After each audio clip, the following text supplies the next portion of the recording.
नमस्कार दोस्तों, मेरा नाम है मुकेश बारोलिया और एक बार फिर मैं आपका अपने चैनल सिविल राज स्टडी पर स्वागत करता हूं। मैं उम्मीद करता हूं कि इससे पहले वाले लेक्चर मेरे चैनल पर जो डाले गए थे वो आपको पसंद आए होंगे। अगर पसंद आए हैं तो उन्हें लाइक करें और अपने दोस्तों के साथ उनको शेयर करें।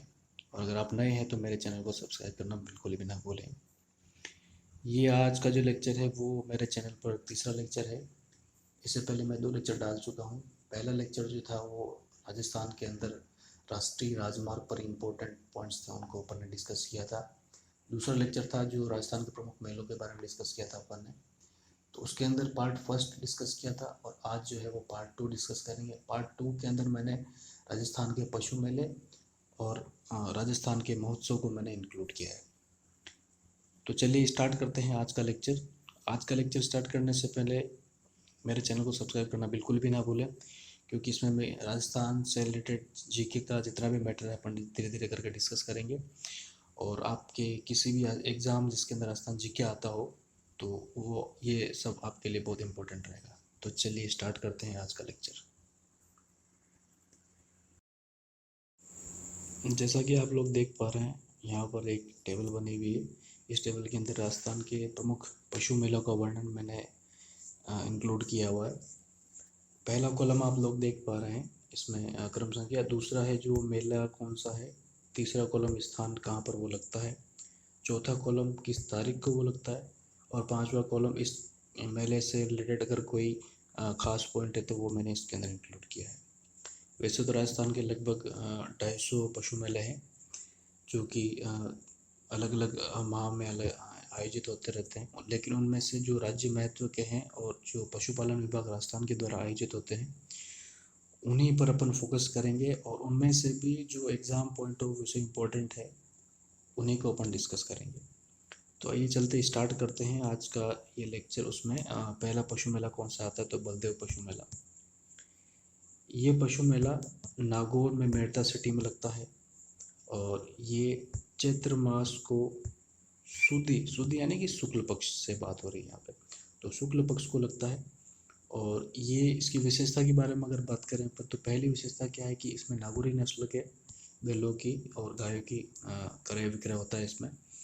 दूसरा, जैसा कि नाम से पता चल रहा है बलदेव पशु मेला, तो बलदेव जी जो थे वो एक किसान नेता थे, तो उन्हीं की स्मृति में ये मेला लगता है नागौर के अंदर। नागौर से रिलेटेड यहाँ पर एक फैक्ट जो है मैं बता देता हूँ आपको कि सर्वाधिक पशु मेले जो लगते हैं वो नागौर के अंदर ही लगते हैं। इस पॉइंट को आप ध्यान रखें। और आगे नागौर के अंदर ही आएगा जो तीसरा पॉइंट अपना आएगा तेजाजी मेला, उसके बारे में भी एक फैक्ट है जो मैं आपको बताऊंगा। तो उससे पहले अपने मेले पर बढ़ते हैं अपन। जो दूसरा मेला है वो है श्री रामदेव पशु मेला। ये भी नागौर में लगता है और मानासर नाम की कोई जगह है वहाँ पर लगता है। और ये तारीख क्या है इसकी, ये मार्क्सिस महीने की मार्क्सिस माह में ही लगता है। इसकी तारीख क्या नहीं है क्योंकि ये पूरे महीने चलता रहता है, इसलिए इसकी कोई तारीख नहीं। और इसकी खासियत की अगर बात करें अपन तो इसमें भी नागौरी गाय बैलों की क्रय विक्रय होगी। और इसके अंदर जो इसकी स्टार्टिंग पॉइंट दिखाया हुआ है कि ये कहाँ से स्टार्ट हुआ था। ये स्वर्गीय मारवाड़ के जो राजा थे उम्मेद सिंह जी, उन्होंने इसका जो है वो शुरुआत करी थी। जब उम्मेद सिंह जी के टाइम पे ये मेला बढ़ना स्टार्ट हुआ था तो वहाँ पर उन्होंने एक मंदिर बनवाया था और मंदिर के बाद वहाँ से मेला लगना स्टार्ट हो जाता है। तो वो टाइम था जब मेला लगता था। उसके बाद इसको राजस्थान सरकार ने इसको अपने अधीन कर लिया इस मेले को, और उसके बाद से राजस्थान सरकार के द्वारा ही इसको आयोजित किया जाता है। तीसरे पॉइंट की तरफ बढ़ते हैं। यहाँ पर तीसरा पॉइंट क्या है कि भाई वीर तेजाजी पशु मेला बहुत ही इम्पोर्टेंट मेला है ये। अपन ने पढ़ा भी था कि तेजाजी के बारे में इससे पहले जो मेला पढ़ा था अपन ने, तो थोड़ा बहुत इसके बारे में डिस्कस किया था अपन ने। तो तेजाजी का मेला कब लगता है, भाद्रपद महीने की शुक्ल पक्ष की दशमी को लगता है, जिसको अपन तेजा दशमी भी बोलते हैं। तो मेले की तारीख अलग है और पशु मेले की तारीख अलग है और जो सिंपल मेला लगता है उसकी तारीख अलग है। ये आप ध्यान रखें। ये भी लगता है नागौर के अंदर ही लगेगा और पर्वतसर जगह है वहाँ पर लगेगा।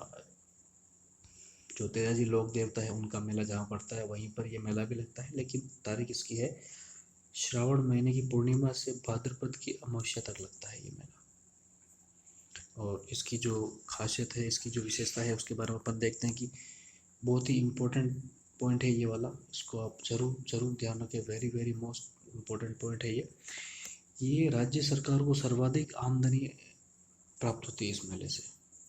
तो ये मेला बहुत ही इम्पोर्टेंट है, इसको आप ज़रूर ध्यान रखें।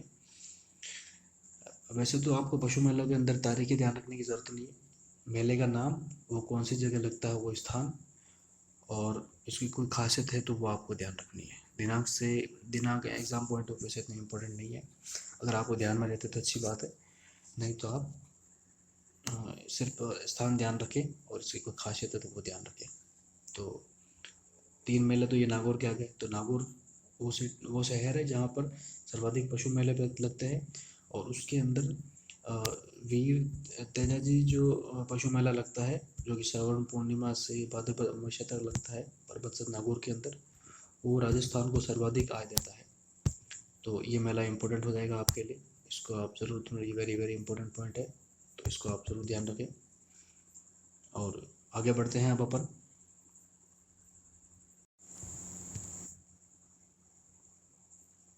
अगला पॉइंट है चौथा, जिसके अंदर है मल्लीनाथ पशु मेला, और ये बाड़मेर तिलवाड़ा के अंदर पड़ता है मेला। और ये चैत्र माह के कृष्ण पक्ष की 11 से चैत्र माह में शुक्ल पक्ष की 11 तक पड़ता है। लगभग 15 दिन ये मेला भरेगा। और इसकी जो खासियत की अगर बात करें अपन, तो सांचौरी नस्ल के जो बैल है इसमें बेचे और खरीदे जाते हैं, साथ ही मालानी नस्ल के घोड़े और साथ ही ऊँट का भी क्रय विक्रय यहाँ पर होता है। और दूसरा पॉइंट है इसमें इम्पोर्टेंट है ये भी, थार पारकर और कोकरेज गाय की नस्ल की जो गाय हैं इसके अंदर वो खरीदी और बेची जाती है। तो आपसे कभी कभी या तो ये पूछ लिया जाता है कि आप, ये मेला है और ये कहाँ पर लगता है, नहीं तो आपसे ये पूछा है कि इस पशु मेले के अंदर कौन से नस्ल की गाय या फिर भैंस या फिर कोई भी और जानवर जिसकी खरीद बिक्री होती है, तो वो कौन सा है, वो आपसे पूछा जा सकता है। तो ये चीज़ आप ध्यान रखें कि कौन से नस्ल का जो जानवर है वो इस मेले के अंदर बेचा जा रहा है, खरीदा जा रहा है, इसके लिए वो फेमस है। अगले मेले की तरफ बढ़ते हैं, जो कि अगर 5वां छठा, जो कि दोनों झालरा पाटन के अंदर लगते हैं। और पहला जो है इसके अंदर, मतलब 5वां पॉइंट जो है, जो झालरा पाटन में लगता है, और वो है गोमती सागर मेला। इसकी सबसे ज़्यादा खासियत जो है वो आपको ध्यान रखनी है, ये कि ये मेला हाड़ौती अंचल का सबसे विशाल मेला है, सबसे बड़ा मेला लगता है। और साथ ही मालानी नस्ल के जो यहाँ पर गाय है उसका क्रय विक्रय यहाँ पर होता है, ये आप ध्यान रखें। और इसके साथ ही इसकी जो तारीख है वो है वैशाख सुदी 13 से वैशाख बुधि पंचम तक, यानी कि वैशाख महीने की शुक्ल पक्ष की 13 तारीख से स्टार्ट होगा और इसी महीने की कृष्ण पक्ष में पंचमी तक ये मेला लगेगा। और सबसे इम्पोर्टेंट पॉइंट मैंने बता ही दिया आपको, ये वाला हाड़ौती अंचल का सबसे बड़ा मेला है, ये आप ध्यान रखें इसके अंदर। और उसके बाद अगले मेले की तरफ बढ़ते हैं, जो है अपना चंद्रभागा पशु मेला। और ये मेला भी झालावाड़ में ही लगता है, जैसा अभी मैंने बताया था। ये मेले की जो तारीख है वो कार्तिक शुक्ल 11 से मार्गशीर्ष अगले महीने की मार्गशीर्ष महीने की कृष्ण पक्ष में पंचमी तक ये मेला बढ़ता है। और इसके अंदर एक ही पॉइंट है, जो कि है मालानी नस्ल के बैलों की यहाँ पर क्रय विक्रय होती है। और इसके बाद अपन बात करेंगे 7वें मेले की, जो है गोगामेड़ी पशु मेला। अपन को पता है कि गोगामेड़ी का मेला कहाँ लगता है, ये मेला लगता है गोगामेड़ी हनुमानगढ़ में लगता है, जो कि नौर जगह पर है। नौर तहसील है और गोगामेड़ी जगह का नाम है और हनुमानगढ़ जिला है इसका। और इसके जो लगने की तारीख है वो है श्रावण सुदी पूनम से भाद्रपद सुदी पूनम तक ये मेला लगता है। तो भाद्रपद को भादवा भी बोलते हैं, ये भी आप ध्यान रखें। और मैंने ये तो बता ही दिया आपको, सुदी यानी शुक्ल पक्ष और बुधि यानी कृष्ण पक्ष, तो 2 चीज़ें ध्यान रखें। तो ये मेला है वो लग रहा है श्रावण सुदी पूनम से भादवा सुदी पूनम तक लग रहा है। और इसके ऊपर पॉइंट की अगर बात करते हैं तो पॉइंट आप देख लीजिए। पहला पॉइंट है इसके अंदर हरियाणवी नस्ल से संबंधित है, यानी कि हरियाणवी नस्ल की गाय और बैल यहाँ पर खरीदी और बेची जाएगी। दूसरा पॉइंट है इसका, ये बहुत ही इंपॉर्टेंट पॉइंट है। सातवां जो है इस मेले का सबसे इम्पोर्टेंट पॉइंट कौन सा हुआ, ये वाला, यानी कि ये है सबसे ज़्यादा दिन तक चलने वाला मेला है ये। तो ये एक इम्पोर्टेंट पॉइंट हो गया, तो ये आप ध्यान रखें। अगले मेले की तरफ बढ़ते हैं, अगली स्लाइड पे चलते हैं अपन। अगला मेला है पुष्कर मेला। ये मेला अजमेर में लगता है। हम सब जानते हैं कि पुष्कर अजमेर में और बहुत फेमस है। पुष्कर को तीर्थराज भी कहते हैं और तीर्थों का मामा भी बोलते हैं। ये भी एक इम्पोर्टेंट पॉइंट है इसका। लेकिन अपन पशु मेले की बात कर रहे हैं, तो जब पुष्कर मेला पड़ता है तो साथ में पशु मेला भी पड़ता है, और ये मेला कार्तिक माह में लगता है। और इसकी खासियत की अगर बात करते हैं तो इसके अंदर देसी विदेशी पर्यटक लोग यहाँ पर आते हैं, और गिर नस्ल के गाय और बैल की यहाँ पर खरीद और बिक्री होती है। और सबसे इम्पोर्टेंट पॉइंट जो इसका है वो है सर्वाधिक ऊँट बेचे और खरीदे जाते हैं यहाँ पर। इस मेले के अंदर सबसे ज़्यादा ऊँटों की बिक्री होती है। राजस्थान में जितने भी मेले लगते हैं उनमें सबसे ज़्यादा ऊँट इसी मेले में बिकते हैं। तो ये एक और इम्पोर्टेंट मेला हो गया आपके लिए एग्ज़ाम की दृष्टि से। वैसे तो सारे ही इम्पोर्टेंट है, लेकिन जो मैं खास अलग से और बता रहा हूँ आपको वो ज़्यादा इम्पोर्टेंट है आपके एग्ज़ाम के लिए। 9वें पॉइंट की तरफ बढ़ते हैं। ये है जसवंत प्रियदर्शनी पशु मेला। इसे भी आप ध्यान रखें, यह भरतपुर में लगता है और आश्विन माह में लगता है। मंथ आपको याद करने की ज़रूरत नहीं है इसमें। आप ये ध्यान रखें कि भाई ये जसवंत प्रियदर्शनी मेला कहाँ पड़ता है, तो आपको बताना भरतपुर पड़ता है। इसके अंदर हरियाणवी नस्ल के गाय और भैंसे, सॉरी भैंस नहीं आएगा इसके अंदर, गाय और बैल वगैरह ये इसके अंदर आएगा। और दूसरा इसका पॉइंट, महत्वपूर्ण पॉइंट क्या है इसका, वो देख लेते हैं अपन। इसके अंदर ये जसवंत सिंह की याद में ये मेला बढ़ता है। तो जसवंत यहाँ पर आ रहा है और इसी के नाम पर ये मेले का नाम भी है, तो ये भी आपको याद रह जाएगा, तो आसानी से याद रख सकते हैं इसको आप। अगला पॉइंट है 10वां पॉइंट, महाशिवरात्रि पशु मेला। ये मेला करौली के अंदर जहाँ महाशिवरात्रि का मेला लगता है वहीं पर पशु मेला पड़ता है, तो उसी के नाम पर इसका नाम महाशिवरात्रि पशु मेला पड़ गया। और फाल्गुन माह में ये मेला लगता है। और विशेषता की इसकी बात करें तो ये रही सकी विशेषता, महाशिवरात्रि के पर्व पर आयोजित होने के कारण इसको शिवरात्रि मेला कहते हैं। और यहाँ पर भी हरियाणवी नस्ल के गाय और बैलों की खरीद और बिक्री होती है। इसका जो सबसे महत्वपूर्ण पॉइंट इसका है वो ये है कि इसके अंदर यूपी और एमपी तथा हरियाणा के व्यापारी लोग भी आकर खरीदी और बिक्री करते हैं यहाँ पर पशुओं की। तो ये भी एक इम्पोर्टेंट पॉइंट हो गया आपके लिए। 11वें पशु मेले की तरफ बढ़ते हैं। ये है बहरौड़ पशु मेला। इसके अंदर ये भी एक इम्पोर्टेंट मेला है, इसको भी आप ध्यान रखें। और इसके अंदर ये जो बहरौड़ अलवर है वहाँ पर मुर्रा नस्ल जो है का भैंस की, ये मुर्रा भैंस की नस्ल है। मुर्रा नस्ल जो है इसकी सर्वाधिक बिक्री और ख़रीदी जाने वाली जो जगह है वो है बहरौड़, और यहीं पर ये पशु मेला लगता है। तो ये भी आपके लिए इम्पोर्टेंट पॉइंट है, इसको भी आप ध्यान रखें। 12वां मेला है सेवड़िया पशु मेला। आगे आने वाले जो मेले हैं, सेवड़िया पशु मेला, बाबा रघुनाथपुरी पशु मेला, ये इनके लिए आपको सिर्फ जगह याद रखनी है। सेवड़िया पशु मेला रानीवाड़ा जालौर में लगता है, और बाबा रघुनाथपुरी पशु मेला जो कि सांचौर जालौर के अंदर लगता है। इसके लिए आपको डेट वगैरह ध्यान रखने की जरूरत नहीं है, और खासियत इसकी कोई नहीं है। छोटे मेले हैं लेकिन नाम है, इनके नाम से आपको पता नहीं पड़ेगा कि ये कहाँ लगते हैं। जैसे कि अपने पास एक मेला था पुष्कर मेला था, आप बता देंगे कि पुष्कर अजमेर में है तो अजमेर में लगता है। लेकिन बहरौड़, सेवड़िया, बाबा रघुनाथपुरी, ये मेले आप अलग तरह के नाम हैं इनके, तो आप इनकी जगह आप जरूर याद रखें। यहाँ पर अपन ने 13 मेले पढ़ लिए हैं, और ये 13 के 13 मेले आपके लिए बहुत इंपॉर्टेंट है। तारीख को छोड़कर बाकी ये मेले के नाम कहाँ लगते हैं और उनकी क्या खासियत है वो आपको ज़रूर ध्यान रखना है, बहुत ही इंपॉर्टेंट रहेगा। आने वाले किसी ना किसी एग्ज़ाम में यहाँ से आपके लिए पुट हो सकता है क्वेश्चन। तो ये देखें आप, ये जो 13 मेले हैं बहुत ही इंपॉर्टेंट है। बलदेव पशु मेला, रामदेव, वीर तेजा जी, और मल्लीनाथ पशु मेला, गोमती सागर मेला, चंद्रभागा पशु मेला, गोगामेड़ी पशु मेला, पुष्कर, जसवंत प्रदर्शनी मेला, महाशिवरात्रि पशु मेला, बहरौड़, सेवड़िया और बाबा रघुनाथपुर, ये जो 13 मेला है आप इनको अच्छी तरह से याद करें। और इसके बाद जो अपना अगली स्लाइड जो है वो अपनी रहेगी महोत्सव पर, कि राजस्थान के अंदर कौन कौन से इम्पोर्टेंट जो महोत्सव हैं जो एग्ज़ाम में पूछे जाते हैं और आपको ध्यान में होने चाहिए, तो उनके बारे में थोड़ा बहुत कुछ डिस्कस कर लेते हैं अपन। जैसा कि आप देख रहे हैं यहाँ पर एक टेबल बनी हुई है और टेबल के अंदर टोटल 18 महोत्सव हैं राजस्थान के। ये सारे इम्पोर्टेंट हैं, सिर्फ आपको नाम और जगह याद रखनी है, बहुत ही आसान रहेगा आपके लिए। इसमें तारीख वगैरह कोई याद नहीं रखनी, कभी तारीख नहीं पूछी जाती। तो यहाँ से भी क्वेश्चन पुट हो सकता है। राजस्थान जीके का ये भी एक इम्पोर्टेंट पार्ट है, तो इसको भी अपन थोड़ा सा इस पर भी डिस्कस कर लेते हैं। इसके अंदर पहला पॉइंट दिया हुआ है ऊँट महोत्सव। ऊँट का आते ही आप लोगों के दिमाग में शायद आ रहा होगा कि जैसलमेर का हो सकता है, लेकिन जैसलमेर नहीं। जैसलमेर में सबसे ज़्यादा ऊँट जरूर हैं, लेकिन ये जो महोत्सव लगता है ऊँट का, वो बीकानेर में लगता है। ये आप जरूर ध्यान रखें, ये थोड़ा कंफ्यूज कर सकता है आपको कभी, या फिर आपको गलत ध्यान में रह सकता है, इसलिए यहाँ पे आप इसको क्लियर कर ले कि ये लगता है बीकानेर के अंदर।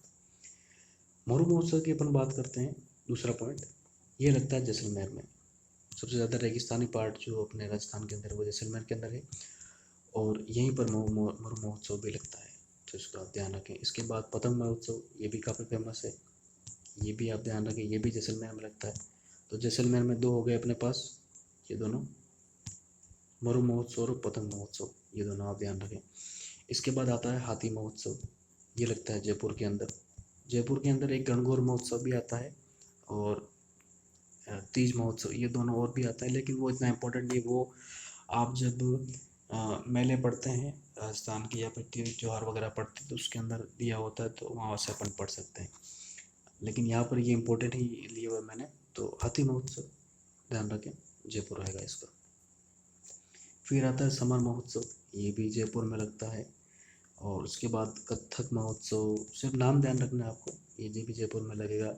फिर थार महोत्सव, ये आपको, ये इम्पोर्टेंट है थार महोत्सव। और एक आता है बलून महोत्सव, ये दोनों बहुत ही इंपॉर्टेंट है, तो ये दोनों लगते हैं बाड़मेर में, तो ये दोनों खास तौर से ध्यान रखें आप। और तीसरा है, ये भी इम्पोर्टेंट है, थार महोत्सव। सॉरी, इसके अंदर मैंने थार महोत्सव 2 बार मैंने ऐड कर दिया गलती से, तो इसको आप यहाँ से हटा दें। तो थार महोत्सव और बलून महोत्सव जो है वो दोनों बाड़मेर में आ गए, ये भी आपके लिए इम्पोर्टेंट हो जाएगा।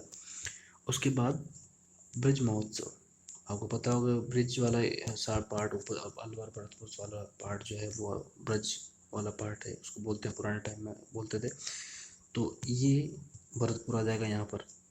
फिर मीरा महोत्सव, कोई कहने की बात नहीं, ये चित्तौड़ में ही लगता है मीरा महोत्सव। इसके बाद मत्स्य प्रदेश अलवर, मत्स्य प्रदेश की राजधानी अलवर थी, तो ये भी अलवर में ही लगेगा। और इसके बाद स्पोर्ट्स महोत्सव, ये एक अलग तरह का है, ये कोटा में लगता है। और फिर आता है मारवाड़ महोत्सव। मारवाड़ की अगर बात करें तो मारवाड़ में मुख्यतः जोधपुर आता है, और तो ये जोधपुर में लग रहा है, कोई दिक्कत नहीं याद करना। फिर आता है इसके अंदर माही महोत्सव। माही महोत्सव की बात करें तो माही नदी मुख्य रूप से बांसवाड़ा की बात आ जाएगी अपने, तो बांसवाड़ा में आ जाएगा इसका महोत्सव। इसके बाद मेवाड़ महोत्सव, अच्छी तरह से अपन को पता है कि मेवाड़ का मतलब चित्तौड़, उदयपुर, ये आते हैं इलाके, लेकिन आपको उदयपुर ध्यान रखना है कि ये उदयपुर में लगता है। फिर इसके बाद आता है इसका 17वां पॉइंट, शरद महोत्सव। शरद महोत्सव जो आता है वो माउंट आबू में आता है, मतलब माउंट आबू में लगता है शरद महोत्सव। माफ़ कीजिएगा, कुछ टेक्निकल इश्यू के कारण वीडियो बंद हो गया था। तो अपन ने 17 पॉइंट तक अपन ने पढ़ लिए थे, जिसके अंदर एक जो ये था थार महोत्सव, मैंने 2 बार लिख दिया, इसको अपन काट देते हैं, तो इसके बाद अपने पास 17 ही बचेंगे। जो 17वां पॉइंट है वो एक्चुअल में 16 पॉइंट है, यानी कि शरद महोत्सव जो है ये 16वां पॉइंट है, ये यहाँ पर आएगा, ठीक है। इसको 16 है ये, ठीक है। और ये शरद महोत्सव जो लगता है वो माउंट आबू में लगता है। और जो 17वां पॉइंट ये रहेगा, जो 18वां नहीं है वो 17वां है। और ये इसमें जो आएगा वो ग्रीष्म जो महोत्सव है वो कहाँ भरेगा, वो जयपुर में भरेगा, तो इसको आप ध्यान रखें। तो ये अपने अपने महोत्सव हो गए और पशु मेला हो गए।